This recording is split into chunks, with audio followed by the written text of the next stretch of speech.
दिनकर नामक जंगल में एक पुराना सा बरगद का पेड़ हुआ करता था, जिसमें उल्लू का घर भी था। उसी पेड़ के नीचे एक हाथी भी रहता था, जिसका नाम झनकू था।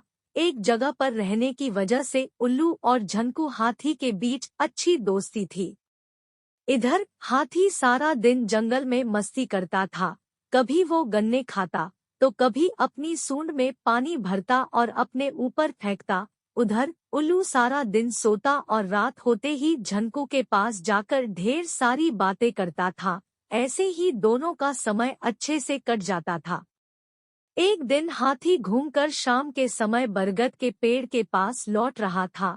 तभी उसने कुछ भूतों को बातें करते हुए देखा। उसने सुना कि भूत आसपास के लोगों को डराना की सोच रहे हैं। उसी वक्त भूतों के सरदार ने झनकू को देख लिया।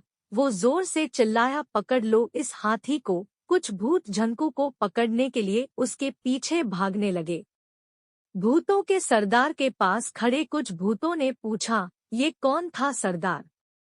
सरदार ने जवाब दिया, मैंने कल रात सपने में एक हाथी को पूरा खाया था। ये हाथी बिल्कुल मेरे सपने के हाथी जैसा ही था। इसे देखकर लग रहा है कि सपने सच हो सकते हैं। इसे पकड़कर आज मैं अपना सपना सच करके ही रहूंगा। तभी हाथी को भूत पकड़कर सरदार के पास ले आए। झनकू ने पहली बार भूतों को देखा था। उन्हें देखकर वो डर गया। कांपते हुए झनकू हाथी की तरफ भूतों का सरदार अपना सपना सच करने के लिए बढ़ने लगा। झनकू के हाथ पैर ठंडे पड़ चुके थे। ताकत तो झनकू के पास काफी थी, लेकिन उसे समझ नहीं आ रहा था कि भूतों से कैसे निपटे।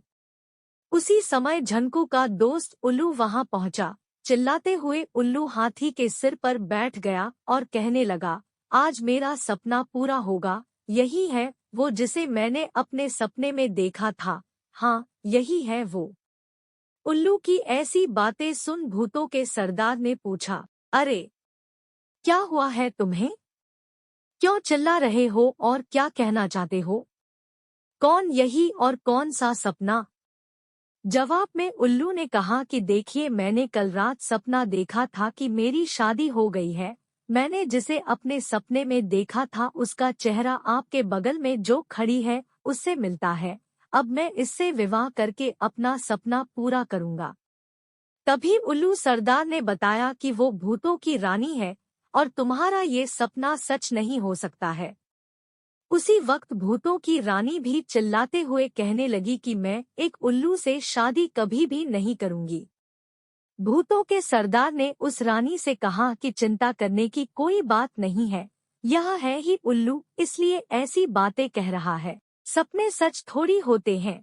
मैंने पिछली रात को सपने में इस हाथी को खा लिया था। सच में थोड़ी मैं इसे खाऊंगा, क्योंकि सपने सच नहीं होते हैं।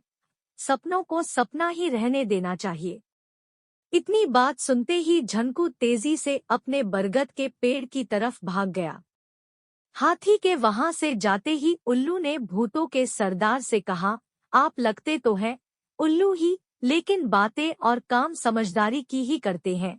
मुझे अच्छा लगा आपकी बातें सुनकर। इतना कहकर उल्लू वहां से उड़कर बरगद के पेड़ पर पहुंच गया। अपने दोस्त उल्लू को देखते ही हाथी ने उसे धन्यवाद कहा और उल्लू जोर जोर से हंसने लगा।